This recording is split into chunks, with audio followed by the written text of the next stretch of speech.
Joyous time zones, my Sakonauts. I'm Sako Tumi, also known as the Witch of Tylwyth Teg, and today we are talking sigil work in Condensed Chaos by Phil Hine.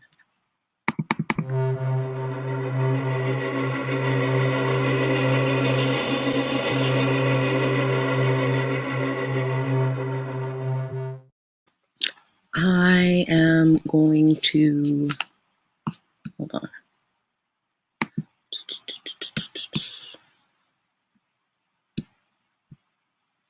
Close this. I'm going to skip today's grounding ritual, and I'm going to go straight to today's card. Gonna go straight to today's card. Let's see. I need to answer a message real quick.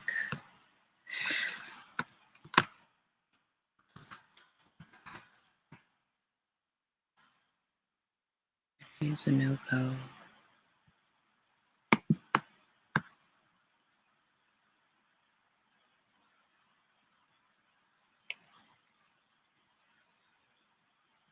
Tuesday the 9th.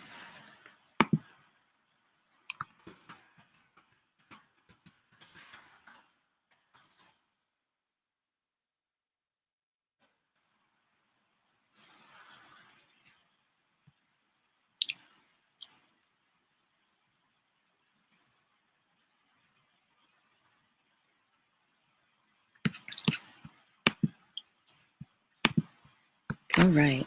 Sorry, I'm like staring at the screen and such.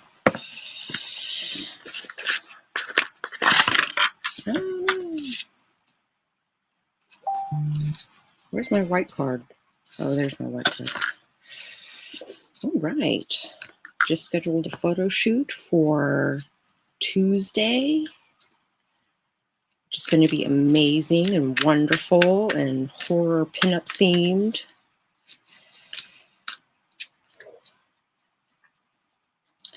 It's gonna be neat. Maybe a femme fatale thing.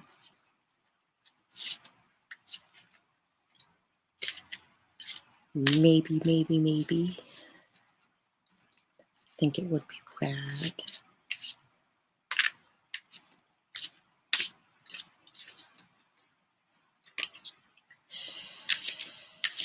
Oh. Shuffle. Shuffle.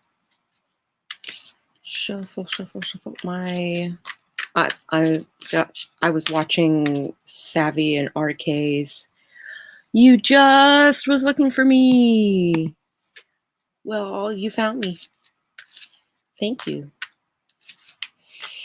And it's awesome to see you.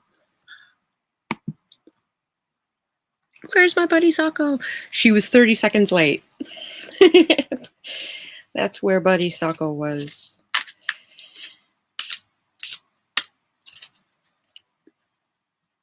All right. I think this is shuffled enough. Ooh, Princess of Cups. Intuition. Getting what you want.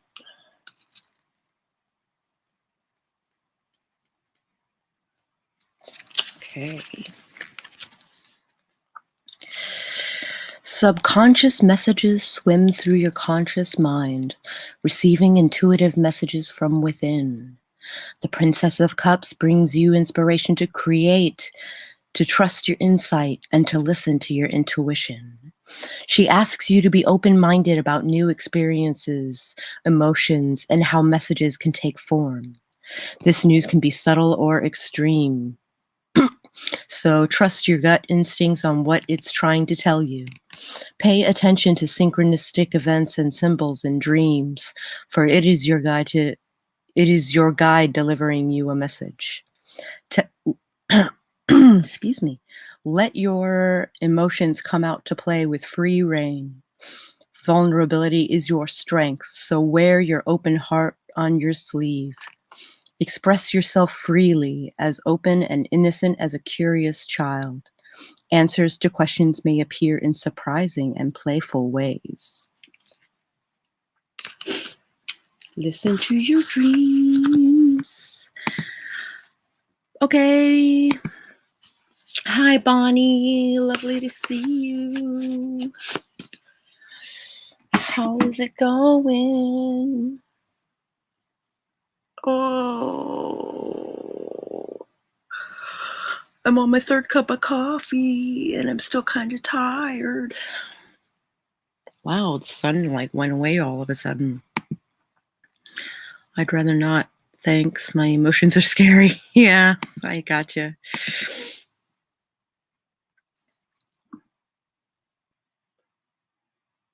Still haven't taken down the blanket fort yet, I see. Yeah, still haven't taken down the blanket fort. It's really laziness at this point. I'm so busy doing stuff inside the blanket fort that I haven't actually taken it apart yet. I think I might do that today. That might be a thing. Hello, Spence. I think I bit my tongue in my sleep.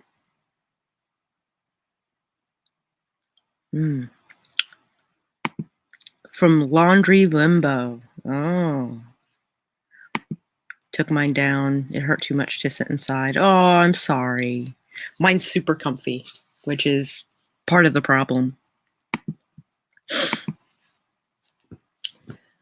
Part of the problem. Okay, I want to see. It's not that I want to see. I have already seen it, but I'm going to read the deal with sigils because he has a very specific system that he uses. Today is chores day. I feel your laundry limbo, Raven. I just took 2 days to do my laundry and I still haven't hung up yesterday's load. Still doing laundry at the laundromat. Oh, that sucks. I'm sorry, hun. Gonna buy a cute princess tent and a beanbag chair when we move to our new place at the end of the year. Cool. Also, Allie loves laundromats. There is a laundromat in my town. Actually, it's in Dale City, which is a nearby town. That at night is amazing. Like the neon lights and everything, like it's just a beautiful place that I would want to shoot. I wanted to shoot a photo set there with a friend from Baltimore, and it just never happened, which is a shame. It's the writer in me. Do you like to write in laundromats? Is that what you mean?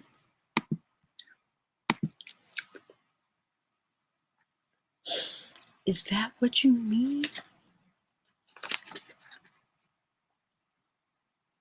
Oh.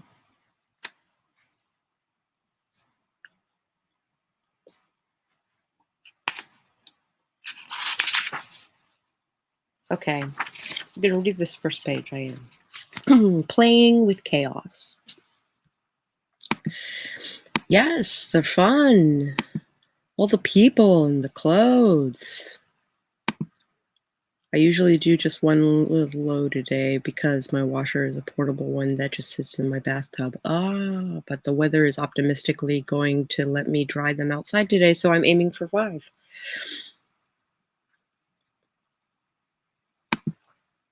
City laundromats in my 20s. Sketchy as heck. Yeah, I have to say that the neighborhood that this laundromat that I'm talking about is in is quite sketchy. I'm not a fan, although I am catching up on the Lorman podcast as I sit here. That's cool. I'm hoping I get this amusement park job. Imagine the people watching. I hope you get it. I hope.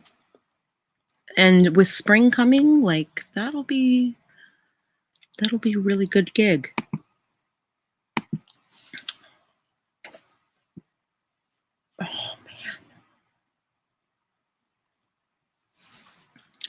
I'm gonna have to like Listerine my mouth, I think. I think I was grinding my teeth in my sleep and my tongue caught on the edge of my molars. So it's all raw on this on this side, especially when I talk. Sorcery is generally understood as the use of magical techniques and perspectives to bring about a change in one's material environment. Traditionally, the use of magical techniques for direct results have been thought as low magic, while the quest for spiritual growth, uniting with one's higher self, or attaining transcendence from the material world was, of course, high magic.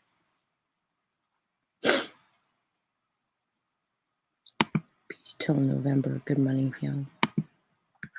Laundromats only exist in sketchy parts of town. They're a gateway of some kind. Ooh. That's an amazing concept that I would totally write about. Also, there's no sketchy parts in Allie's town. Like, the whole country is just not sketchy.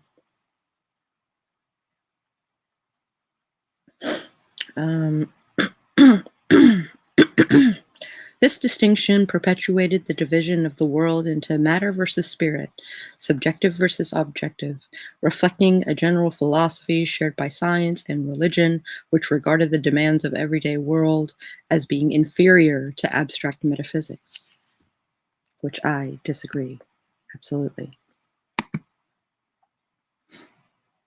Solid Blackpool. If I find one that has a washer or dryer that is a gateway to another world, I'll let you know, Spence. If there's no sketchy part in your town is the sketchy part of the country. That's funny.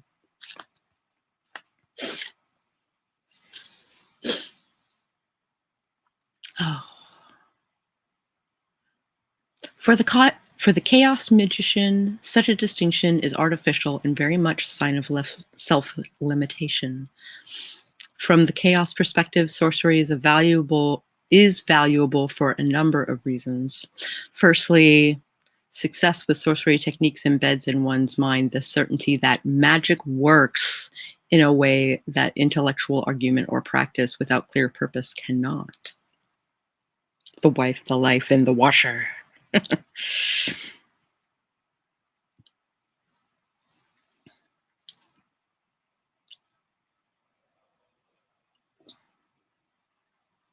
Oh, you're saying Blackpool is the bad part of town. Also, I had a friend, I guess he's still a friend, a classmate from college, who got lung cancer and throat cancer from being born and raised in Blackpool. Spin. Indeed. Mystical portals.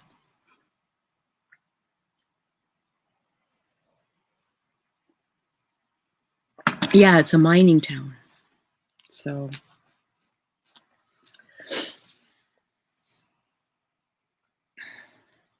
all this stuff in the air. Yeah.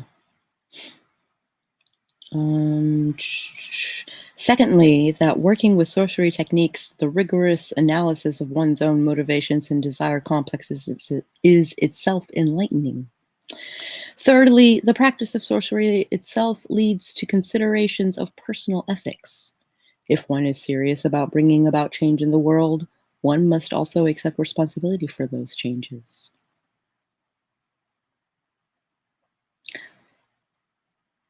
She's got to be almost 40.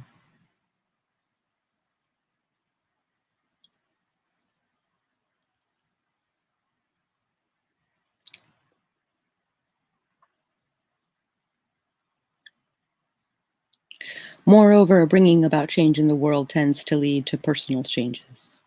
If I enchant for fame, then I must be able to change to make the best use of that fame. Fourthly, practical sorcery demands identifiable results. If I choose to enchant for wealth, I must be able to, at some point, be able to say how the sorcery has contributed to my wealth. Finally, successful sorcery requires that we pay attention to the world as it is, rather than how we would like it to be. One of the great pitfalls in magical development is the tendency for people to, when the going gets tough, withdraw themselves into a safe fantasy and count themselves kings of infinite space.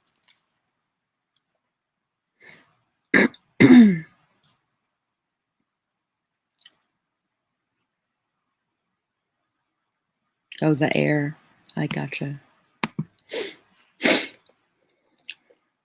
Sorcery, which is concerned with the everyday world, can help us keep our feet on the ground, which is very important for those who would reach for the stars.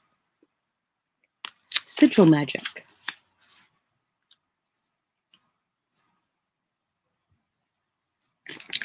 Sigil Magic, derived from the work of Austin Osman Spare, has become a core sorcery technique associated with chaos. In a way, the technique represents the basics of the chaos approach in that it is simple, results-oriented, and is effective regardless of one's beliefs or metaphysical speculations in general. Many of Spare's contemporaries believed that magic could not be done without all manner of props, robes, magical weapons, banners, altar, etc., and also that one had to be conversant in the magical system such as the Kabbalah.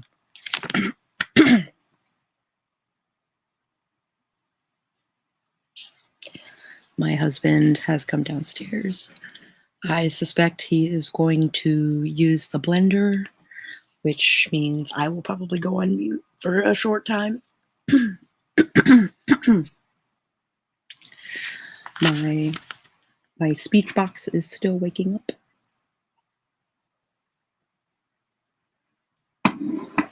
My speech box is still waking up. In using sigils, Spare demonstrated that effective magic can be done at a moment's notice, virtually anywhere.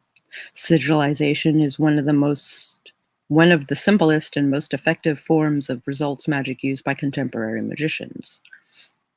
Once you have grasped the basic principles of sigilization and experimented with some of the most popular methods of casting sigils, you can go on experimenting with forms of sigil magic which are unique to you. The basic process of sigil magic can be divided into 6 stages, which I will explain using an acronym SPLIF. S, which is for statement of intent. P, well, I hear the things. Oh, he was just getting water. He was just getting water.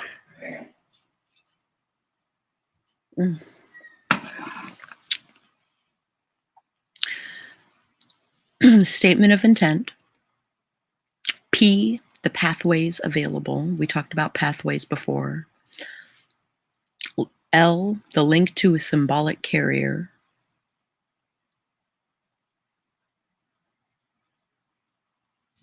Link intent to symbolic carrier. Oh, like paper or skin or whatever. Intense gnosis or indifferent vacuity. Blah. F for fire, and then F for forget.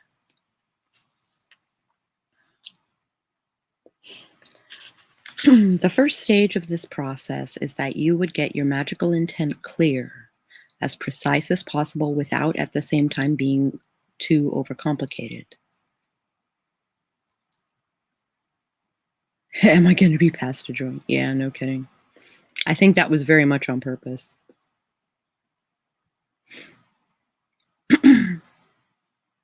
Vague intentions usually give rise to vague results, and the clearer the initial statement of intent is, the more likely you are going to get accordant results. An acquaintance of mine once did a sigil to manifest a lover, and gave very precise details on how this paragon should look, what kind of car he would drive, etc. Needless to say, her desire manifested exactly as she had specified, and she discovered too late that she had forgotten to specify intelligence in her sigil, and that her dream lover could only talk about himself and his car to the extent that she found him completely boring. One of the byproducts of the process of deconditioning discussed earlier is that it becomes progressively easier to disentangle your own habitual patterns of thought and emotion, desires, and fantasy. There is a popular idea that magicians are continually casting spells and performing rituals to bring them to them all that they desire. This is a misconception of magic, and the magicians tend to enchant for desires selectively and carefully, being mindful that hasty enchantments may often bring complications that are not considered beforehand, as the example before shows. Here are some techniques which can be of use to you when you are deciding how to deal with desire or intent.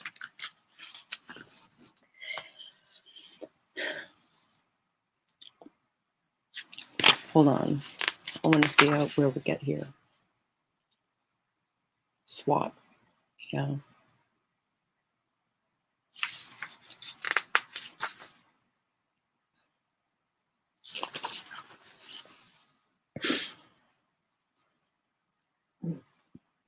Divination techniques. Divination can help you figure out your intent, how to word your intent. What do you want or need? It becomes a very, you got to be specific. And if you're going to be vague or broad, like, you got to be prepared for that. For instance,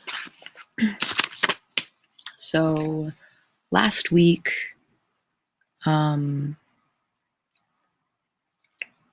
chaos friends and I decided to do a ritual that the intent was basically unusual gifts. This my will that I receive unusual gifts from unusual people. And yesterday,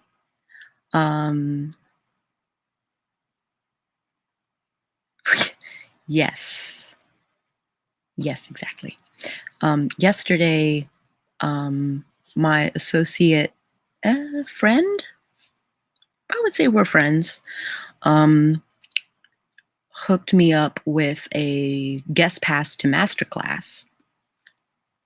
So the last guy that I expected to give me a gift of any kind decided that I was one of the 3 people that he should pass his guest pass to, which is super exciting. So I'm watching a masterclass on photography while I'm working on this like horror pinup book as the photographer, of course. It sounds like the guidance one keeps in mind when making a wish from a djinn. Absolutely.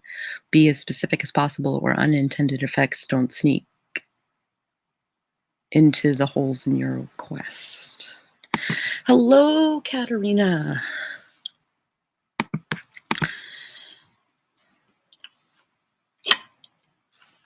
So,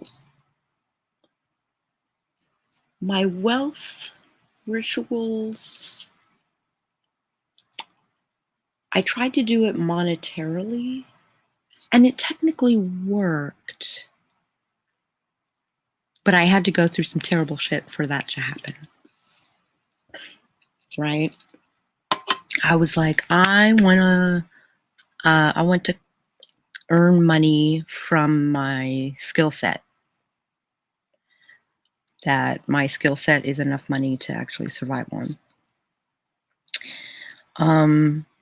I guess I wasn't specific enough, right? I want to find a home. How do I avoid holes? I'm not sure I understand, my love.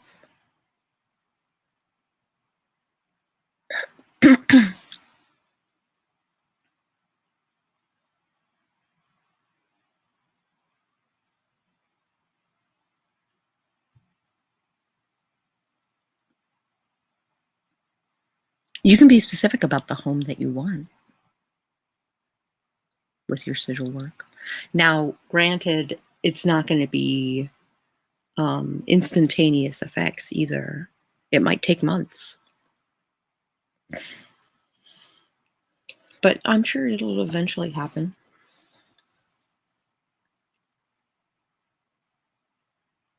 So what I did was I made a sigil and I put it in a wish box, and then I put it under the full moon or 3.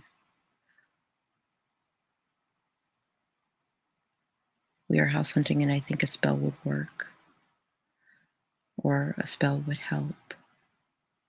Yes, so make a sigil, requesting a home, something comfortable, something spacious, something that feels warm and hygge, right? And then stick it in a manifest box, and then stick it under the moon for at least a month, and then stick it on your altar for the rest of the time. I need to put mine on my altar. I don't even remember what's in it. And that's the point, right? Is that you don't remember what's in it.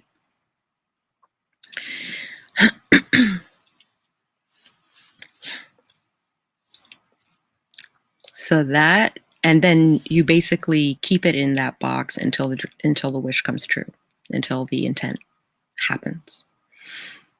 And then when it does happen, you take it out and you rip it up, or you set it on fire.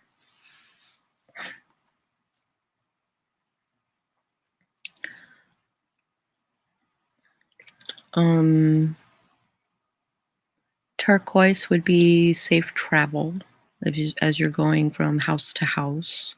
I'm just saying that's the spell that I would cast, because that takes the least amount of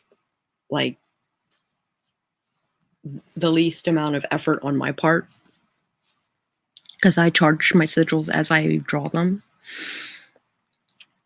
Sometimes I don't even do a sigil. Sometimes I just write my intent on a piece of paper and shove it in the manifest box.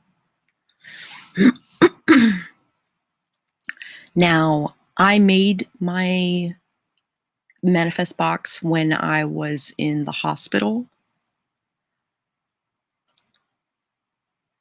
So I recommend going to like Michael's or something and getting one of those wooden boxes that you're supposed to like paint and put stuff on, and then like get a bunch of stuff that you want to put on the box, how to make the box as fancy as you want to make it, and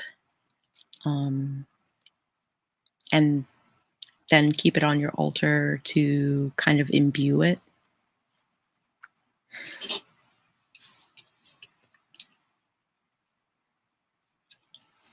That's basically how I imbue stuff, is I leave it on my altar. As long as I give the altar proper attention, it imbues my stuff. I have some crystal necklaces and medallions that I received that I am imbuing currently. I also have a pouch full of rocks that I am imbuing as well. Yeah.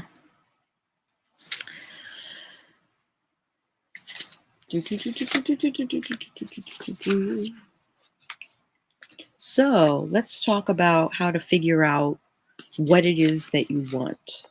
That's the first step, right? You want a home.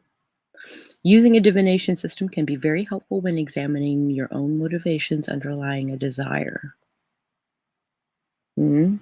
What type of system you use is very much a matter of individual taste, and tarot, the runes, or the I Ching seem to be the most popular.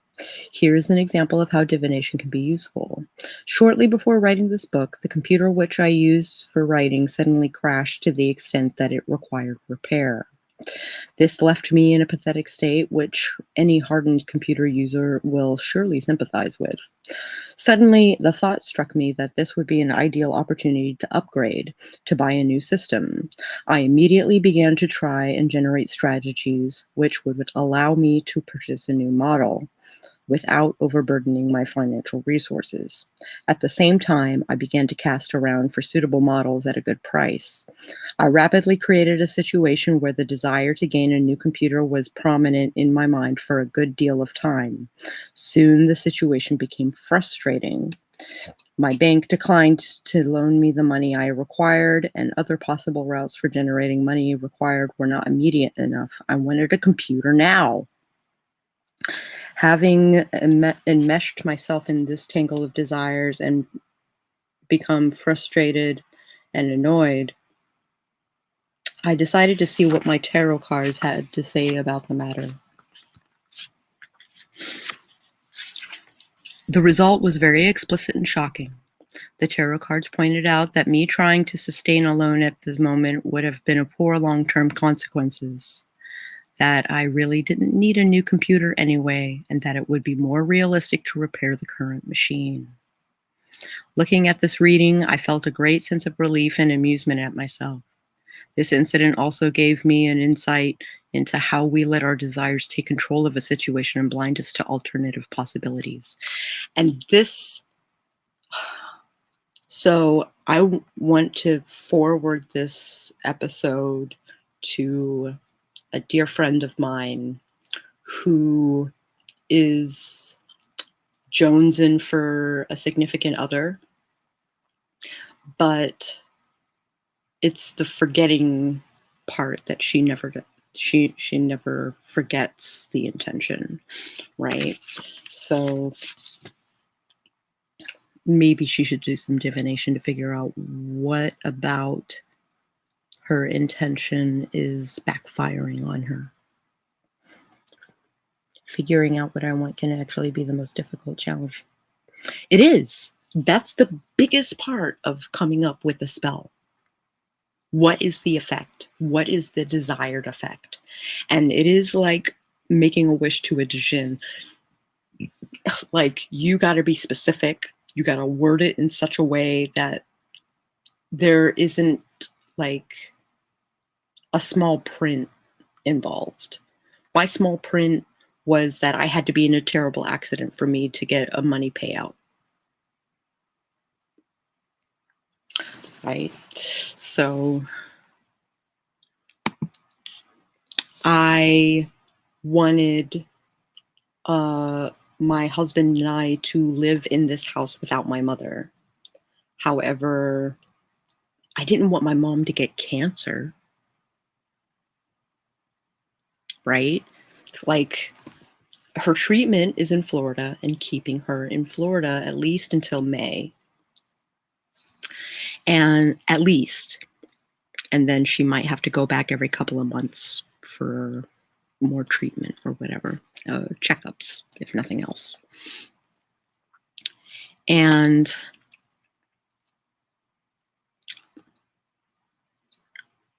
so I got what I wanted, but at what cost? Right? So I didn't cast a spell for that. I just like manifested it.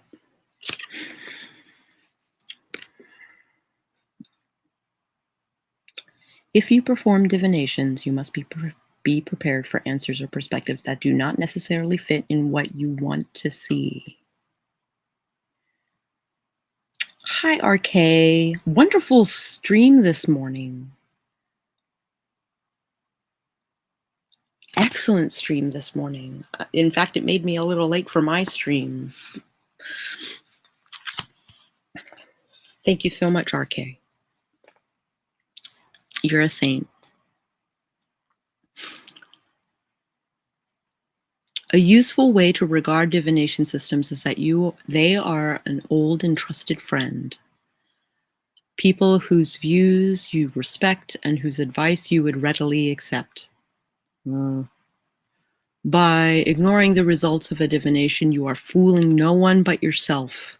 demonstrating that you were not really interested in having another perspective on the situation in the first place.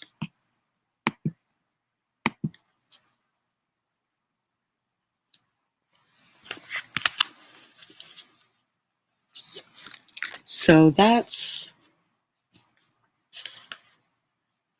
step one in creating a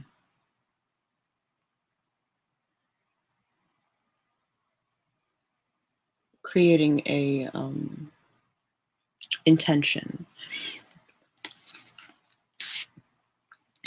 SWOT analysis. The SWOT acronym stands for strengths, weaknesses, opportunities, and threats. It can be useful sometimes to examine a situation prior to taking magical action in terms of these 4 points. Strengths refers to the strength of your position as regards the desired outcome of the intention, such as pathways available, see below, any information that you have access that will strengthen your position, or anything that allows you to focus on the most appropriate factor to attempt to influence. All these things should be listed. Under weaknesses, you might consider possible weak areas which might interfere with the actualization of your intent. When considering opportunities, look at factors such as timing. When is the optimum time to enchant for? Is there a situation which is likely to increase your chance of success? Finally, threats refers to any possible negative consequences of your enchantment, which obviously is something I'm working on, right? To use the SWOT analysis, first frame your general or surface statement of intent, and then analyze it in terms of the above divisions. If you find that there are more weaknesses and threats to your enchantment, then it may well be wiser to consider another approach to the problem. With regard to my "I want a new computer now" desire, I quickly found out, when subjected to the rational SWOT procedure, that there were more weaknesses and threats to the success of an enchantment to bring in a large amount of money than there were strengths and opportunities. Obviously, another approach was called for. In this particular instance, I cast a sigil to call forth help from other people, which was indeed forthcoming.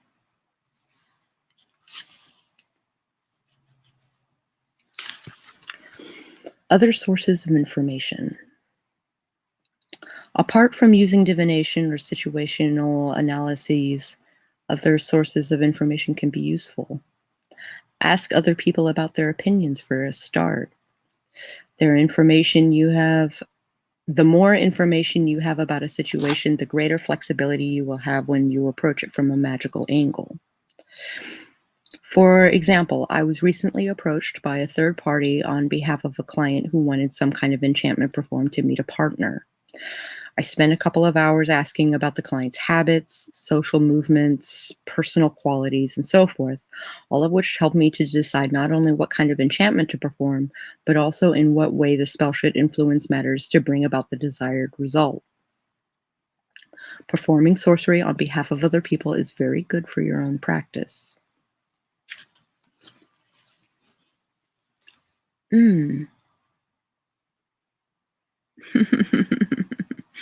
Wine bitch moan. It hurts to talk.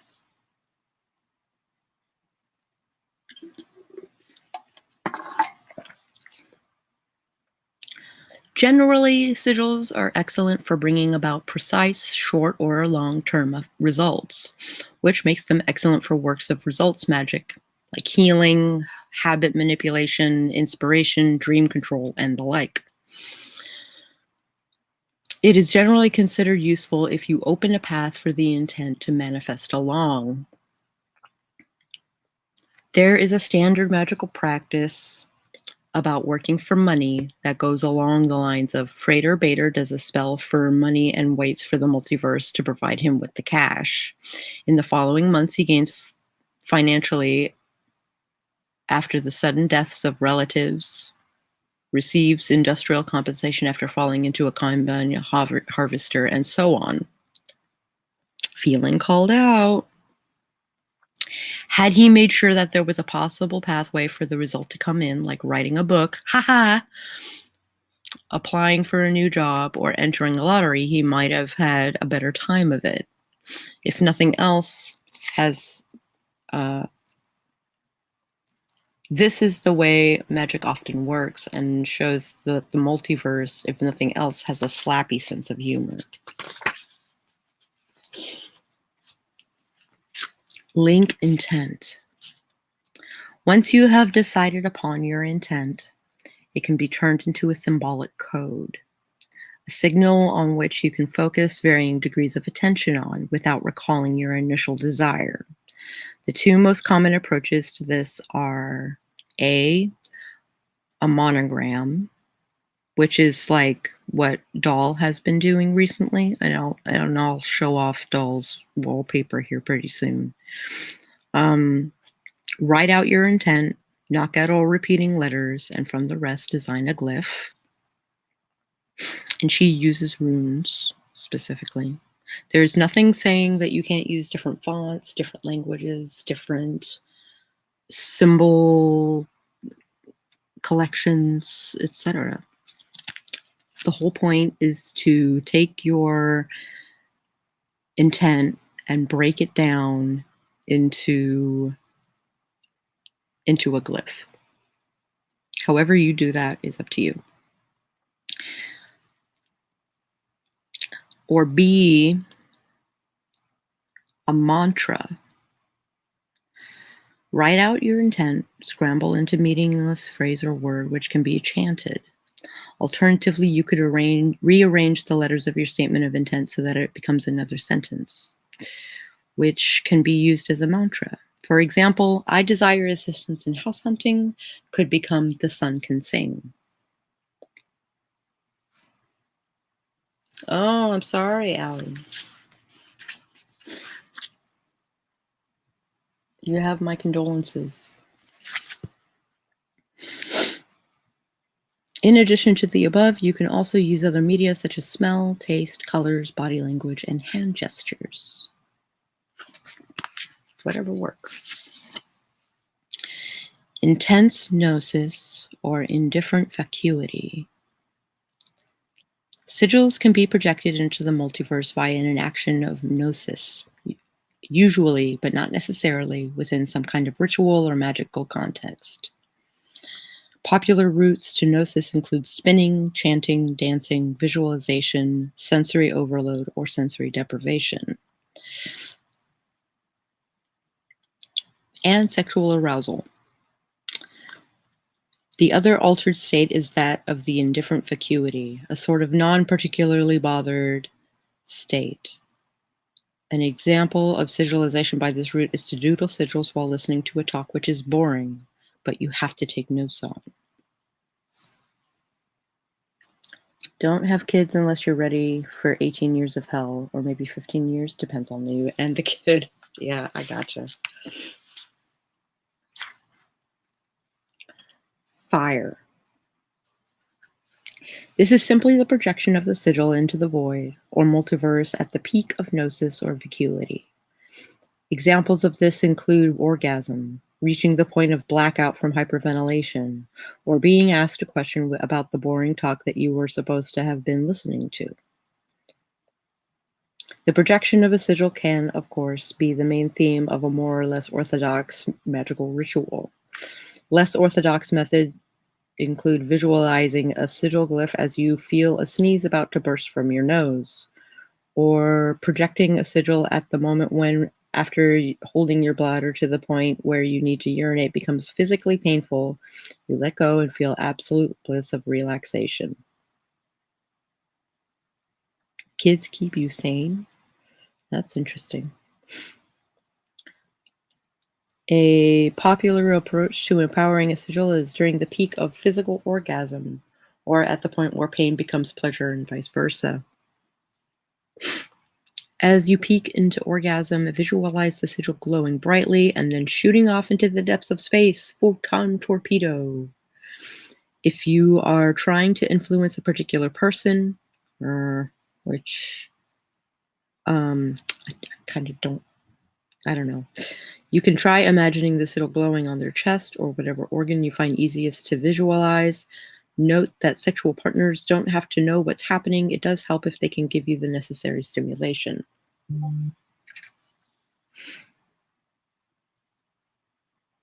Sweet. Mine drives me to the edge of insanity, then smiles sweetly. I love you.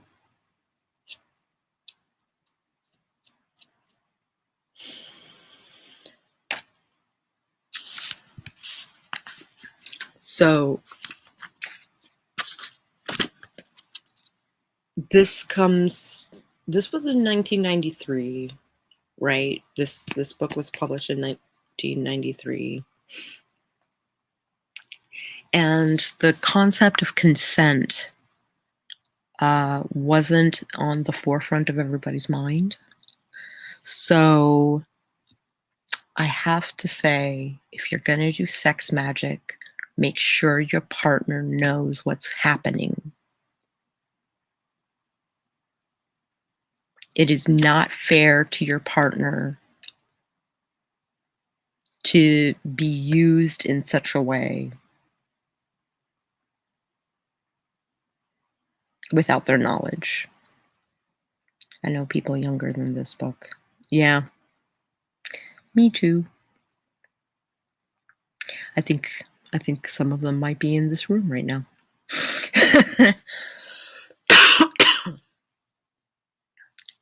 I might need to get another drink.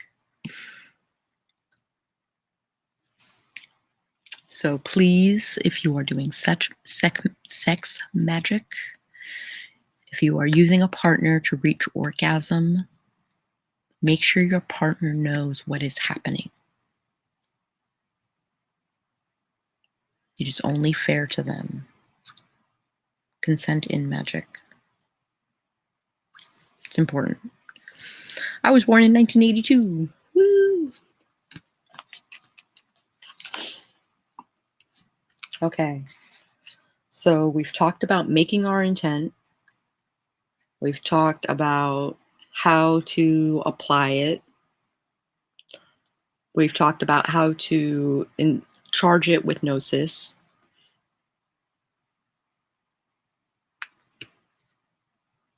Me brat. What do you mean? 2, 3, 4. Still not sure. Oh, I see. 82, 83, 84. I get it.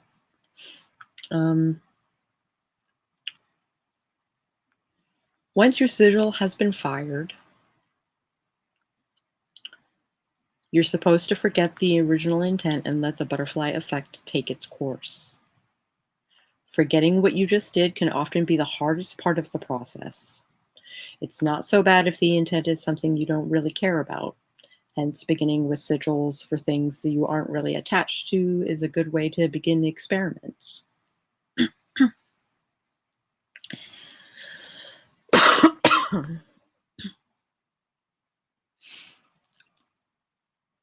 But it is more difficult if it is something you really want to happen. As long as you don't dwell on the thoughts when they arise, it shouldn't matter too much. Time for another analogy. The ever-changing tangle of desires, wishes, fears, fantasies, etc., jostling around in our minds can be linked to a garden, albeit a somewhat unruly and overgrown one. Flowers, weeds, creepers, and the occasional buried garden rake. Going through the sigilization process can be likened to becoming suddenly enthusiastic about tidying the garden up. You isolate one plant, separate it from the others, feed it, water it, and prune it until it stands out from the rest and is clearly visible on the landscape, then suddenly get bored with the whole job and go indoors and watch television.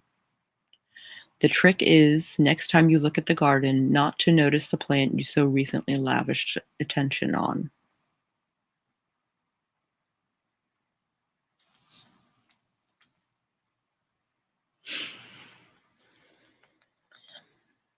If the intent gets tangled up with all the other stuff in your head, you tend to start projecting various fantasy outcomes.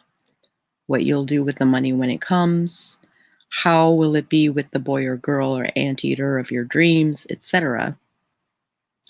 And the desire will get run into all the others, thus decreasing the probability of it manifesting in the way that you want it to. A useful attitude to have when casting sigils is that once you've posted one off to the universe, which, like Santa, always gets the message, then you're sure that it's going to work, so that you don't need to expend any more effort on that particular one. Such confidence tends to arise out of having some success with sigils previously. The result often comes about when the intent has become latent. That is to say, you've completely forgotten about it and given it up on it coming about.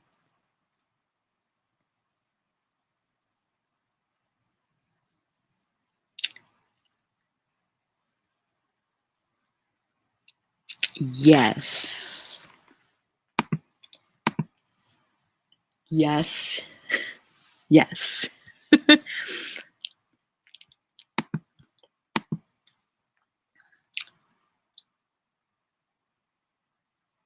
Where was I? The experience is similar to trying to hitch a lift on a deserted road in the dead of night. You've been there for hours. It's pouring down rain with with an air of dread certainty that no one's going to stop for you now, but you stick your thumb out anyway. What the hell, right? 5 minutes later, you get a lift from a boy, girl, anteater of 2 sigils back, driving a Porsche and asking you how far you want to go. Maddening, isn't it? But sigils often seem to work out like that. Now, you have cast your spell, right? Now you record your results. If you are embarking on a series of experiments with sigils, it can be useful to record the sigil experiment in such a way that it does not immediately bring to mind the original desire associated with the sigil. After writing up the details of your experiment, tape into your diary or scrap of paper with the sigil drawn on one side and the original statement of the intent penciled onto the other. Experiment with approaches. In the past, I've prepared half a dozen sigils at once, then filed them and deliberately lost them. Coming across them weeks later, I've totally forgotten the original desires and choose one at random to empower. I find repeatedly doodling a sigil when most of my attention is elsewhere can be very effective. The best time I find to perform... I need to go AFK for a second. I will be right back.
I have returned.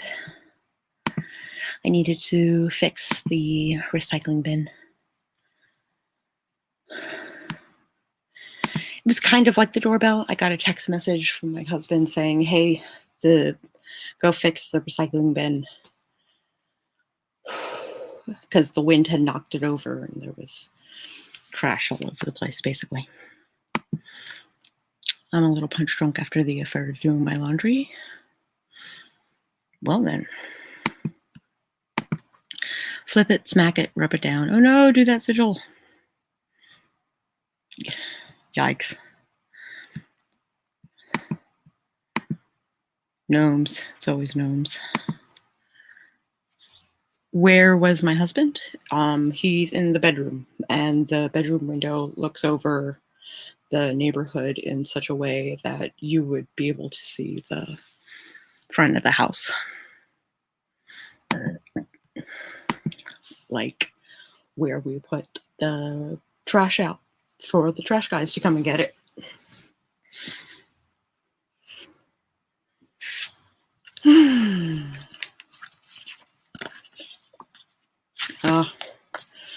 So we will get into recording the results, the idea of linked sigils, swapping sigils, which is great. I've done that in my past too. And then the Sorcerer's Toy Box, which is rad and a half.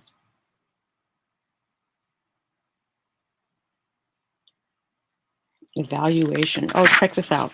So there's this quote that I highlighted, and I'll read it again when we get to it.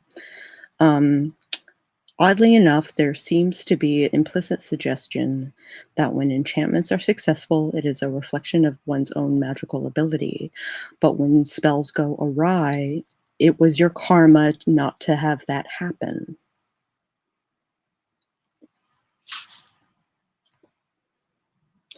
Or maybe the intent wasn't, maybe the spell wasn't forgotten. Maybe the intent wasn't solid enough. Maybe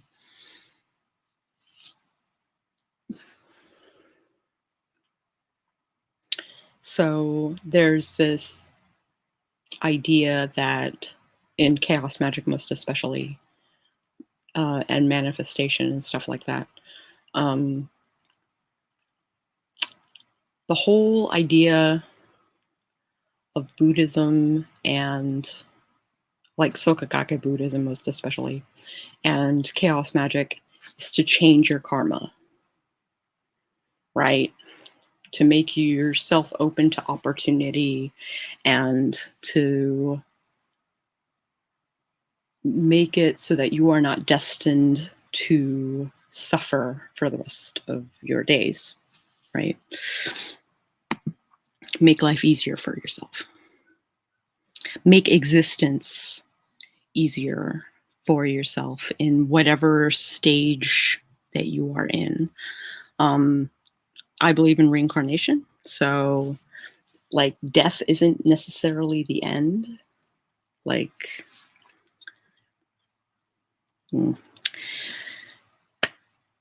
I was going to do a demonstration on how I do my sigils, but we are wrapped up and we're at the top of the hour. So if you liked this video at any point, please hit the like button. If you would like to, and drop me a line in the server as to whether or not you would like to continue with the book, or do you want to take a break and learn some sigil work and how I do it and how Doll does it and all of that jazz. Then please subscribe or chat in the server, the flip side, and I will catch you guys on the flip side. See you tomorrow.